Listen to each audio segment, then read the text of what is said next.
Assalamualaikum warahmatullahi wabarakatuh. Kali ini kita akan belajar mengenai salah satu pembelajaran di lingkup ilmu pengetahuan alam, yaitu sistem gerak pada manusia. Materi sistem gerak pada manusia ini merupakan salah satu materi yang ada di kelas 8 untuk tingkatan SMP atau MTS sederajat. Nah, sistem gerak pada manusia ini di dalamnya nanti kita akan mempelajari tentang bagaimana sih susunan dari sistem gerak pada manusia yang terdiri dari tulang, otot, dan rangka. Nah, kita semua pastinya sudah tahu bahwa kita tidak akan lepas dari yang namanya bergerak. Nah, saat kita melakukan gerakan, tentunya di dalam tubuh kita itu dipengaruhi atau dikerjakan oleh sistem gerak tersebut. Misalnya saja di tangan kita bisa bergerak karena adanya sendi yang bekerja, kemudian juga ada tulang dan juga ada otot juga yang bekerja di sini. Nah, hal itu akan kita pelajari lebih lanjut di dalam materi sistem gerak pada manusia sebagai berikut. Pada materi sistem gerak pada manusia untuk kelas 8 tingkat SMP atau MTS sederajat terdapat beberapa tujuan pembelajaran yang harus dicapai oleh siswa dalam materi ini. Ada 4 tujuan pembelajaran. Tujuan yang pertama adalah mengidentifikasi bagian dari sistem gerak pada manusia. Jadi di sini kalian akan mengidentifikasi bagian-bagian dari sistem gerak pada manusia itu terdiri dari apa saja. Seperti yang saya sebutkan tadi, sistem gerak pada manusia itu terdiri dari tulang, otot, dan sendi. Yang kedua adalah kita lebih lurus lagi, yaitu mendeskripsikan bagian-bagian rangka manusia. Nah, kalian pasti sudah kenal kalau manusia itu tersusun atas rangka, yang bisa juga rangka ini dari atas kepala sampai atas kaki. Nah, itu ada apa saja nanti akan dipelajari di materi sistem gerak ini. Kemudian yang kedua adalah mendeskripsikan macam-macam sendi yang bekerja pada sistem gerak manusia melalui pengamatan. Nah, misalnya gerakan-gerakan yang ada pada tubuh kita, misalnya gerakan tangan atau gerakan pergelangan tangan, itu kan pasti ada sendi yang bekerja. Nah, itu nanti akan dipelajari juga di materi ini. Kemudian yang keempat adalah mendeskripsikan jenis-jenis otot pada sistem gerak manusia melalui ciri-ciri fisiknya. Jadi nanti kalian akan mempelajari jenis otot pada sistem gerak manusia itu ada otot apa saja, kemudian ciri-ciri dari otot tersebut juga. Oke, selanjutnya di situ ada peta konsep. Jadi pada materi sistem gerak pada manusia ini ada 3 submateri yang kita pelajari. Yang pertama yaitu mengenai rangka atau tulang, seperti yang saya sebutkan tadi, terdiri dari bagian-bagian tulang atau bagian-bagian rangka yang menyusun tubuh manusia itu apa saja. Kemudian nanti lebih mengkhusus lagi, tulang itu tersusun dari apa saja. Kemudian yang kedua adalah sendi. Di sini kalian akan belajar macam-macam sendi beserta contohnya. Jadi contohnya di dalam gerak kita itu, misalnya gerak ini tuh dipengaruhi sendi apa, gerak pada kepala ini dipengaruhi sendi apa. Kemudian yang ketiga ada otot. Nah, otot-otot yang bekerja pada manusia, pada sistem gerak manusia itu ada apa saja. Itu nanti akan kita pelajari. Oke. Submateri yang pertama yang akan kita pelajari di sini adalah rangka. Kita akan mempelajari dulu tentang rangka dan fungsinya. Lah, jadi apa sih definisi dari rangka itu? Di situ ada, rangka adalah organ. Jadi salah satu organ yang dapat menopang makhluk hidup, atau menopang di sini adalah menopang manusia kita sendiri dan dapat membantu makhluk hidup untuk melakukan sebuah gerakan atau membantu makhluk hidup untuk bergerak. Jadi dengan adanya rangka, kita sebagai makhluk hidup itu nanti bisa bergerak, bisa melakukan sebuah gerakan. Nah, fungsi dari rangka sendiri itu untuk apa sih? Yang pertama adalah melindungi organ dalam tubuh. Bayangkan ketika organ-organ dalam kalian seperti paru-paru, lambung, usus, kalau tidak ada tulang, misalnya aja di paru-paru. Kalau di paru-paru ini tidak ada tulang rusuk, kalau misal ada apa-apa kan pasti tidak ada yang melindungi ya. Nah, dengan adanya tulang tadi, maka organ-organ dalam tersebut bisa terlindungi. Yang kedua, tulang ini juga sebagai alat gerak pada manusia. Kemudian di tulang juga ada tempat melekatnya otot dan memberi bentuk serta menopang tubuh. Kalau tidak ada tulang, tubuh kalian nggak akan seperti ini. Nggak akan bisa ditopang, nggak akan bisa berdiri dengan tegak, nggak akan bisa duduk dengan tegak. Jadi dengan adanya tulang, tubuh kita itu akan tertopang, itu akan membentuk sebuah tubuh. Misalnya ini juga, misalnya di sini kan ada tulang hidung sehingga terbentuk hidung seperti ini, bisa menopang hidung. Kemudian ini bentuk-bentuk jari manusia juga. Selanjutnya di sini kita akan belajar tentang susunan rangka pada manusia. Di situ bisa dilihat dari atas ada namanya tulang tengkorak. Tulang tengkorak di situ pada bagian kepala ya. Pada bagian kepala menuju jadi fungsi dari tulang tengkorak sendiri adalah untuk melindungi otak kita atau melindungi bagian-bagian organ yang ada di kepala. Di sini ada tulang tengkorak. Kemudian turun ke daerah bahu. Di situ kalau tampak depan ada namanya tulang selangka. Tulang selangka di bagian sini. Kemudian kalau tampak belakang di bagian sini ada namanya tulang belikat. Tulang belikat ya. Kemudian pada bagian tangan. Bagian tangan mulai dari atas ada namanya tulang lengan atas atau disebut dengan humerus. Kemudian di bagian sini, tangan yang bagian ini ada dua tulang. Yang lurus dengan ibu jari ada namanya tulang pengumpil. Di sini yang lurus dengan ibu jari ada tulang pengumpil, sedangkan di bagian belakang ada tulang hasta. Lanjut kita ke bagian dada. Di situ ada tulang dada yang berbentuk seperti dasi. Di bagian tengah sini ada tulang dada. Kemudian di antara tulang-tulang dada tadi ada namanya tulang rusuk. Tulang rusuk. Tulang dada juga disebut juga dengan namanya adalah sternum. Kemudian di belakang ini itu juga tampak belakang ada namanya tulang punggung atau vertebra. Kemudian turun ke bawah ada tulang pinggul. Kemudian di bagian kaki kita yang pertama pada bagian atas sendiri ada tulang paha atau disebut dengan femur. Kemudian kaki yang bagian belakang ada tulang betis, yang bagian depan ada namanya tulang kering. Kemudian ada juga tulang lutut atau patella, ada tulang ruas jari kaki. Nah, di situ bisa kalian amati sendiri bagian-bagian dari rangka yang menyusun tubuh kita mulai dari atas sampai bagian paling bawah sendiri, yaitu ruas jari kaki.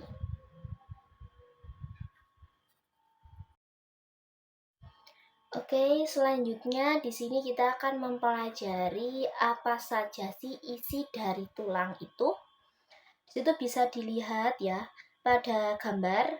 Pada bagian atas sendiri ada yang kayak berongga-berongga, itu namanya tulang spons. Jadi tulang spons itu lebih ke arah lunak ya. Karena di situ ada dalamnya adalah berongga. Kemudian yang paling luar ada namanya tulang kompak sebagai tulang pelindung paling luar sendiri. Ada pembuluh darah, kemudian ada sumsum putih tulang, dan ada perios periosteum. Apa periosteum itu? Periosteum adalah membran yang menempel kuat pada tulang. Jadi ada membran yang menempel kuat pada tulang. Kemudian tulang kompak ini juga disebut dengan tulang keras. Apa sih tulang kompak atau tulang keras itu? Tulang kompak atau tulang keras ini adalah lapisan tulang yang sifatnya itu sangat keras dan kuat. Di sana juga mengandung sel-sel pembuluh darah. Kemudian tulang sepon itu biasanya terdapat pada ujung tulang dan tidak sekuat tulang kompak. Karena sesuai dengan namanya sendiri sepon ya, pasti berongga. Kemudian kartilago. Kartilago itu adalah berupa lapisan yang tebal, lunak, lentur dan tersusun atas sel-sel yang dikelilingi matriks protein. Kemudian ada macam-macam tulang, ada tulang panjang, tulang pendek, tulang pipih, tulang tidak beraturan. Dari tulang panjang, tulang pendek, tulang pipih adalah sebagai berikut. Tulang panjang di situ bisa dilihat ada tulang lengan atas atau tulang humerus, ada tulang paha. Kemudian ada apa lagi? Ada tulang hasta, tulang pengumpil yang bentuknya panjang-panjang itu disebut sebagai tulang panjang. Kemudian contoh dari tulang pipih, misalnya pada tulang dada, di situ bisa kalian amati ya, tulang dada itu bentuknya pipih. Kemudian yang ketiga ada tulang pendek. Tulang pendek itu misalnya tulang ruas jari ini, ruas jari kaki, ruas jari tangan itu kan bentuknya kan pendek-pendek. Kemudian contoh tulang tidak beraturan itu ada pada tulang belakang atau yang disebut sebagai vertebra. Oke, selanjutnya di situ ada proses osifikasi dari tulang. Apa sih proses osifikasi tulang itu? Proses osifikasi tulang itu adalah proses pengubahan dari tulang rawan menjadi tulang keras. Jadi, tulang kan dulu saat kecil kan ada tulang rawan ya. Kemudian nanti akan diubah menjadi tulang keras melalui sebuah proses yang dinamakan osifikasi. Jadi tulang rawan itu, di dalam tulang rawan itu berisi namanya osteoblas. Osteoblas itu adalah sel-sel pembentuk tulang. Osteoblas selanjutnya akan membentuk osteosit atau sel-sel tulang. Bisa dilihat pada gambar kalau proses osifikasi itu dimulai dari bagian tengah tulang rawan ya. Kemudian meluas ke segala arah sesuai dengan pertumbuhan tulang. Di situ gambar pertama ada tulang rawan. Daerah awal penulangan di bagian tengah. Kemudian berkembang sesuai dengan arah pertumbuhan tulang. Setelah berkembang muncul lagi pembuluh darah di situ di bagian tengah, di bagian bawah, bagian atas. Setelah muncul pembuluh darah akan muncul tulang spons, tulang kompak dan menjadi tulang keras. Dari tulang rawan menjadi tulang keras. Selain mengalami proses osifikasi ini, tulang juga akan mengalami proses penggabungan atau fusi. Ketika baru lahir, jumlah tulang manusia itu ada 270 tulang. Namun, setelah mengalami proses penggabungan atau proses fusi tadi, ketika dewasa, jumlah tulang manusia itu menjadi 206 tulang. Jadi dari yang awalnya 270 tulang, mengalami penggabungan atau fusi menjadi 206 tulang. Setelah kita mempelajari tentang submateri sistem gerak pada manusia yang pertama yaitu tulang, kita akan beralih ke sendi pada sistem gerak manusia. Apa itu sendi? Sendi adalah tempat bertemunya dua tulang atau lebih. Jadi di situ adalah sebagai tempat bertemunya dua tulang atau lebih. Dengan adanya sendi, maka tulang-tulang tersebut maka antar tulang tersebut dapat digerakkan. Macam-macam sendi sendiri ini ada 3. Yang pertama ada sendi sinartrosis. sendi sinartrosis ini adalah sendi yang tidak dapat digerakkan. Contohnya sendi pada tulang tengkorak. Sendi pada tulang tengkorak ini sendinya tidak dapat digerakkan. Kemudian yang kedua ada amfiartrosis. Apa itu amfiartrosis? Nah, amfiartrosis ini adalah sendi yang dapat digerakkan namun terbatas. Contohnya sendi antara ruas tulang belakang. Jenis sendi yang ketiga ada sendi diartrosis, yaitu sendi yang dapat digerakkan secara bebas.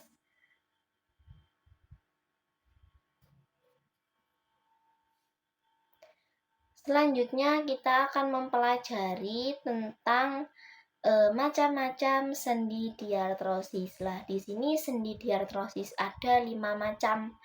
Yang pertama ada namanya sendi peluru, ada sendi pelana, ada sendi putar, ada sendi geser, ada sendi engsel yang akan kita pelajari pada slide-slide berikutnya.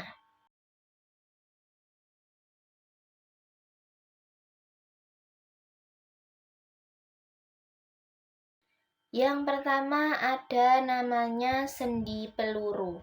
Nah, sendi peluru adalah sendi yang berbentuk seperti peluru. Peluru itu bisa bergerak ke segala arah. Jadi, sendi peluru ini dapat bergerak ke segala arah. Contoh dari sendi peluru apa? Contohnya adalah sendi antara tulang lengan atas dengan tulang belikat. Jadi sendi antara tulang lengan atas dengan sendi belikat ini ada sendi yang bekerja, yaitu sendi peluru. Bisa digerakkan ke segala arah. Ya. Di situ bisa kalian amati bagian-bagian dari sendi peluru ya di situ. Maksudnya gambar dari sendi peluru antara tulang belikat dengan tulang atas. Di situ ada kayak lubang ya, dimasuki bisa bergerak ke segala arah. Kemudian contoh lagi adalah antara tulang pinggul dengan tulang paha. Jadi pada bagian bawah ini juga bisa digerakkan ke segala arah. Banyak ya, selain 2 contoh tadi ada banyak lagi contoh dari sendi peluru yang ada pada sistem gerak manusia. Sendi diartrosis berikutnya yaitu ada sendi engsel. Sesuai dengan namanya, engsel pintu, bisa membuka dan bisa menutup. Jadi apa definisi dari sendi engsel? Sendi engsel adalah sendi yang dapat digerakkan kedua arah, yaitu ke depan dan ke belakang, seperti pada engsel pintu. Nah, ini sendi engsel bentuknya seperti engsel pintu. Jadi contoh dari sendi engsel itu adalah pada siku dan lutut. Jadi di siku ini ada sendi yang bekerja, yaitu sendi engsel. Dia bisa bergerak kedua arah, yaitu ke depan dan ke belakang. Nah, ini sendi engsel bisa bergerak ke dua arah.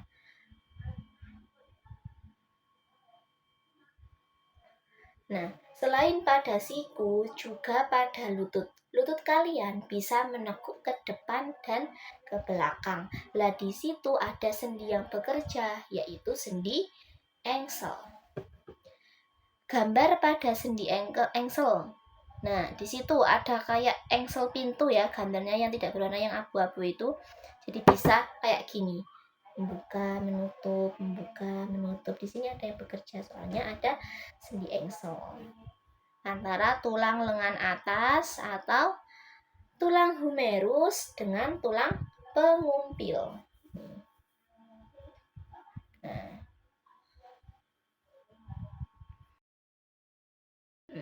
macam-macam dari sendi diartrosis yang ketiga yaitu ada sendi apa? Ada sendi putar.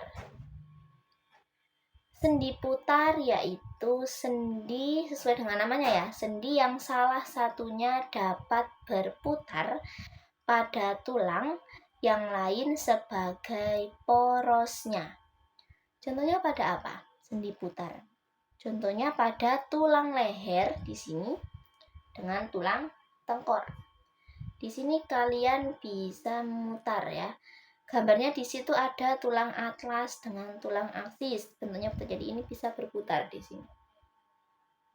Nah, ini bisa berputar kan sendinya. Itu adalah contoh dari sendi putar. Macam-macam sendi diartrosis yang keempat yaitu ada sendi geser yang bisa bergeser sesuai namanya. Apa definisi dari sendi geser itu? Sendi geser yaitu sendi yang menghubungkan dua tulang yang memiliki permukaan datar. Jadi sendi geser ini menghubungkan dua tulang di mana tulangnya ini memiliki permukaan yang datar. Prinsip kerjanya bagaimana? Prinsip kerja dari sendi geser ini. Nah, prinsip kerja dari sendi geser ini, tulang yang satu itu akan bergeser di atas tulang yang lain. Jadi tulang yang satu, jadi sesuai definisi tadi, yaitu dua tulang, menghubungkan dua tulang yang memiliki permukaan datar. Nah, salah satu tulangnya nanti akan bergeser di atas tulang yang lain yang permukaannya sama-sama datar. Contohnya yaitu pada tulang pergelangan tangan, pergelangan kaki, dan antar tulang belakang. Pergelangan tangan kan di sini, tulang pergelangan tangan. Di sini ada sendi geser yang bekerja, sendi geser. Jadi permukaan itu sama-sama datar dan dia akan bergeser di atas permukaan tulang yang lain. Macam-macam dari sendi diartrosis yang kelima, maksud saya, ada sendi pelana. Sendi pelana itu apa? Sendi pelana yaitu pertemuan dua tulang seperti pelana. Contoh dari sendi pelana sendiri adalah pada pergelangan tangan ini dengan telapak tangan. Pergelangan tangan dengan telapak tangan ini pada bagian sini ada yang bekerja yaitu sendi pelana. Nah, bisa dilihat pada gambar di situ ya, ada seperti pelana. Jadi dua tulang antara tulang pergelangan tangan atau karpal dengan tulang telapak tangan atau metakarpal. Di situ bekerja sendi diartrosis, khususnya sendi pelana. Nah, selain contoh-contoh yang disebutkan tadi, juga ada banyak lagi contoh-contoh lain dari sendi pelana. Jadi tadi macam-macam sendi ada berapa? Ada 3. Ada sendi sinartrosis yaitu tidak dapat digerakkan. Kemudian ada sendi amfiartrosis, sendi yang dapat digerakkan tetapi tidak bisa bergerak secara bebas. Kemudian yang ketiga ada sendi diartrosis yaitu sendi yang bisa bergerak secara bebas. Lah, macam-macam dari sendi diartrosis sendiri ada 5. Yang pertama tadi ada sendi peluru, yang kedua ada sendi engsel, yang ketiga ada sendi putar, yang keempat ada sendi geser, dan yang terakhir ada sendi pelana.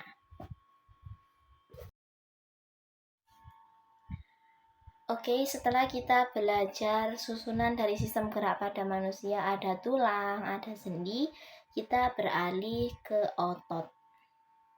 Ya. Jadi otot manusia. Otot apa sih otot itu? Pasti kalian sudah familiar dengan nama otot. Otot, orang yang berotot gitu ya. Ya, jadi otot adalah penggerak bagian-bagian tubuh. Nah, otot ini disebut juga sebagai alat gerak aktif pada sistem gerak manusia. Lah, otot mengisi 35-40% massa tubuh manusia. Lah, otot ini dapat bekerja secara berkontraksi dan relaksasi. Lah, otot ini juga mempunyai kemampuan elastisitas. Otot ini bisa memanjang ya, bisa memanjang tadi atau bisa disebut dengan namanya relaksasi, dan juga bisa memendek yang disebut dengan kontraksi. Lah, otot baru akan bergerak jika ada energi di dalamnya. Nah, energi penggerak otot ini disebut sebagai ATP yang kemudian akan diubah menjadi energi mekanik sehingga menghasilkan pergerakan yang diberi nama relaksasi atau kontraksi. Nah, sebenarnya fungsi otot ini tidak hanya sebagai alat gerak aktif saja, tapi juga ada banyak fungsi lain yang ada di fungsi lain pada tubuh manusia. Yang pertama, di situ otot juga akan membantu untuk mengatur postur tubuh. Kemudian sebagai keseimbangan dan termogenesis tubuh. Kemudian membantu menstabilkan sendi-sendi di dalam tubuh, mempertahankan suhu tubuh dan menghasilkan panas dari berbagai proses metabolisme yang ada di dalam tubuh. Oke, setelah kita mengetahui apa definisi otot, kemudian apa fungsi dari otot, sekarang kita akan mempelajari prinsip kerja dari otot. Nah, prinsip kerja dari otot sendiri ini ada 3. Yang pertama yaitu berlawanan, seperti otot bisep dan trisep. Jadi kalian kan pasti sudah mendengar ya, pasti sudah tahu namanya otot bisep dan otot trisep. Kemudian prinsip kerja yang kedua yaitu prinsipnya itu bisa kita sadari otot tersebut itu bekerja atau tidak, itu kita bisa menyadarinya misalnya pada tulang rangka. Nah, otot yang bekerja pada tulang rangka ini bisa kita gerakkan secara sadar kan. Nah, itu berarti ototnya bekerja secara sadar. Kita secara sadar tahu kalau otot tersebut bergerak. Kemudian prinsip yang ketiga yaitu tidak bisa disadari. Otot-otot yang bekerja pada organ dalam kita, seperti otot polos yang bekerja pada otot polos yang bekerja pada organ-organ dalam, otot jantung, itu kan gerakannya tidak bisa kita sadari atau tidak bisa kita kontrol. Jadi bekerja secara tidak sadar. Ya, berbeda dengan tulang rangka tadi yang prinsip kerjanya bisa kita sadari, bisa kita kontrol ya. Ini gerak, tadi otot rangkanya bergerak. Tapi kalau otot polos dan otot jantung yang ada di dalam tubuh kita, kerjanya atau sistem kerjanya tidak bisa kita sadari. Kerja atau tidak itu tidak bisa kita sadari.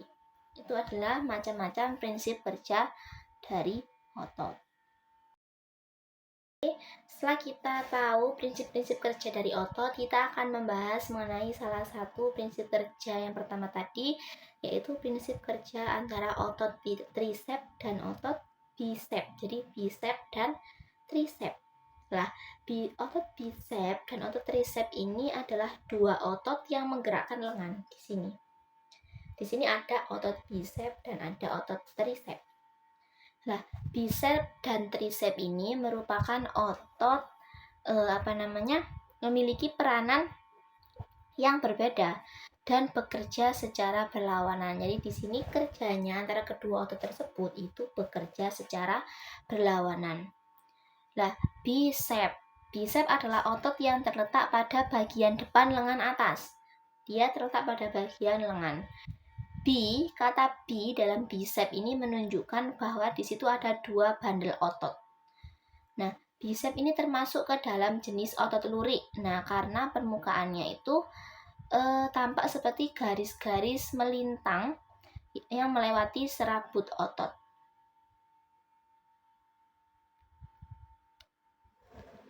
Nah, kemudian pada bagian ujung dari otot bisep ini terdapat tendon. Apa sih fungsi dari tendon itu? Nah, fungsi dari tendon adalah sebagai pengikat antara tulang dengan otot. Kemudian yang kedua, di situ juga ada namanya otot trisep. Nah, otot trisep ini terletak di bagian belakang tulang lengan atas. Nah, sesuai dengan namanya ya, trisep tadi, berarti di situ ada 3 bandel otot yang bekerja.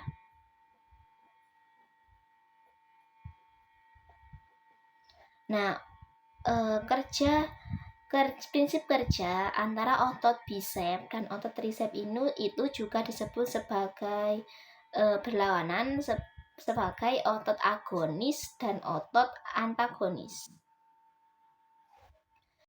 Nah, bagaimana prinsip kerja dari otot bisep dan otot tricep tadi? Ketika kita menggerakkan tangan, otot bisep atau otot yang bekerja pada bagian depan lengan atas, dia akan melakukan kontraksi dan otot tricep akan relaksasi. Ketika kita menurunkan tangan atau ketika tangan direntangkan gini, maka otot tricep akan berkontraksi dan otot bisep akan relaksasi. Tuh. Situ bisa dilihat pada gambar ketika kalian menekuk gini ya, otot bisep itu belendung atau berkontraksi, sedangkan tricep relaksasi. Kemudian ketika kalian meluruskan tangan kalian seperti ini, otot bisepnya yang relaksasi, otot tricepnya yang berkontraksi.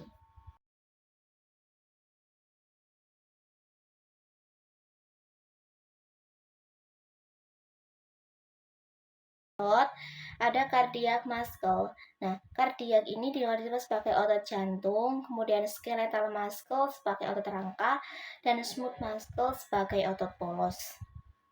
Yang pertama kita akan membahas tentang otot jantung terlebih dahulu. Lah, jadi otot jantung ini adalah otot yang hanya terdapat pada jantung. Ciri-ciri dari otot jantung apa saja? Otot jantung ini bergelondong. Dia itu sifatnya bergelondong.